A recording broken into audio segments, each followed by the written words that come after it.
Welcome back once again, everybody. I hope you're doing well. It's Tony back with you for more fantasy, high fantasy, sword and sorcery goodness. While we loop through 5 more of my films from out of my collection. Some really good ones today, some quite different ones that you probably have heard of, maybe never seen, and one real big hitter. So the first one we'll look at is the sequel to Hercules. That's The Adventures of Hercules 2, again with Lou Ferrigno. If you've seen this film or you've read any of the canon related stuff, you'll know that Lou Ferrigno had no idea that he was even in this film. The contract that he must have had at that particular time, he didn't have to do a sequel of this film, but there must have been some kind of loophole in there. So what they said to him was they needed some additional footage for the first film, filmed it, and then it never went into the first film, it went into this film.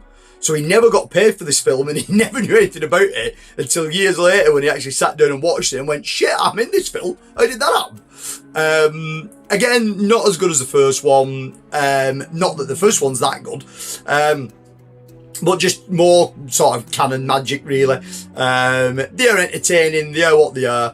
Again, if you've never seen either of the Hercules films, I would say check them out. The fun, disengage your brain and stick it on. They're good if you've got friends round or if you're having a bit of a drink with people. They're good, you know what I mean, for that kind of thing. Next up was a nice release that 101 put out only a couple of months back, really. It's a double package of Deathstalker and Deathstalker 2. Deathstalker I knew of it growing up. I'd seen it multiple times. Deathstalker 2 I'd never really seen that many times. I really once, maybe twice before this release popped up.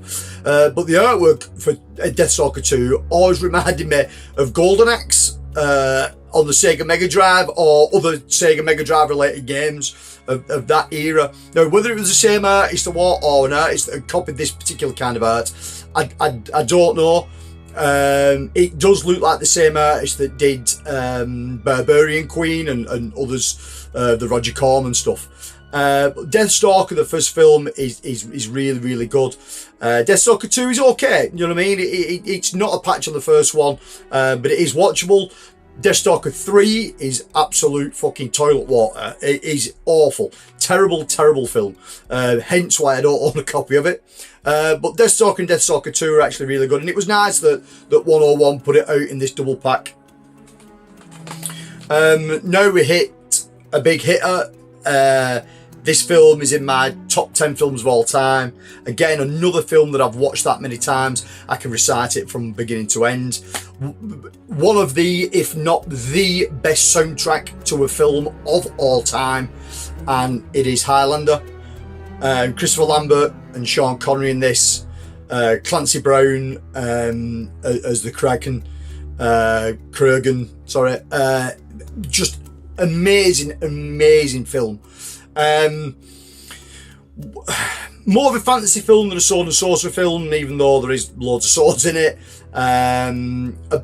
This is about a group of warriors that are travelling through time because they're immortal, and they are bound to a battle called the Quakening, where there can be only one of them left, one that survives, and the survivor, the last person standing, gains the power of the Quakening.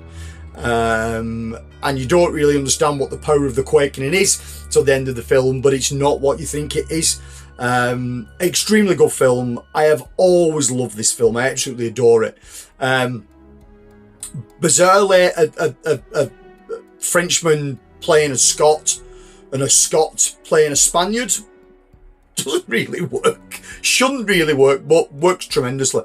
Brilliant film, and helped along with the soundtrack and score by Queen. No, I'm not a Queen fan in any way, shape or form. Never really have been. But holy shit, the soundtrack works in this film. Like, unbelievably good. And the soundtrack was an album within itself. Queen were approached numerous times to write the soundtrack for this film, and they just kept denying. They didn't want to do it. And then I think for the 5th or the 6th time, the studio went back to them. Freddie Mercury said, well, right, let us have a look at the bits of the film, what you've got. They saw bits of the film, they put some music together, they took it back and said, listen, this is what we've got, what do you think? And they said it works fantastically. Could you do it? They said, yeah, we'll do it as long as the music will be turned out as an album. And that's what happened. And the album is fantastic, and virtually every song on the album is used within this film. And it's truly a work of art. It works seamlessly well with the film. That both things go hand in hand brilliantly. If you've never seen Highlander, check it out. Highlander 2, The Quakening is okay. The rest of them are pretty much trash. They're not. It's not a good franchise. The stuff that came after it, the TV stuff, the other films were never particularly that good. This one and Highlander 2, The Quakening, are genuinely good films. Again, Ron Perlman pops up in this next one, again with Nicolas Cage, and this was a surprise to me how good this film actually was, a modern fantasy film. Season of the Witch, brilliant film. Nicolas Cage and Ron Perlman, two sort of knights of the realm, and they are both coming back from the Crusades, and the church comes to him and says, listen, before you sort of hang your swords up and do it, we've got one last task that needs completing, and I think you're the two guys that's only available or capable of doing it, and before we'll let you go, you need to do this task for us. And it is transporting a witch, or what is perceived to be a witch, for execution. And she has to be travelled to a long distance, to some brothers, to some monks, in a monastery, and it's the story of the witch predominantly, whether throughout the film whether you think she's a witch or she's not a witch. Some periods and points of the film you think there's no way she's a witch, and then other points you think she's definitely a witch, and it gets you thinking all the way through. Really good film if you've never seen it. Nicolas Cage plays this straight, there's no over-the-top acting that you're used to with Cage. This is straight down the line. Same with Ron Perlman as well. Real straight acting. Really good film, and I think went under the radar. Went under a lot of people's sort of radar that they either never saw it or never get the time of day. But it's genuinely worth checking out.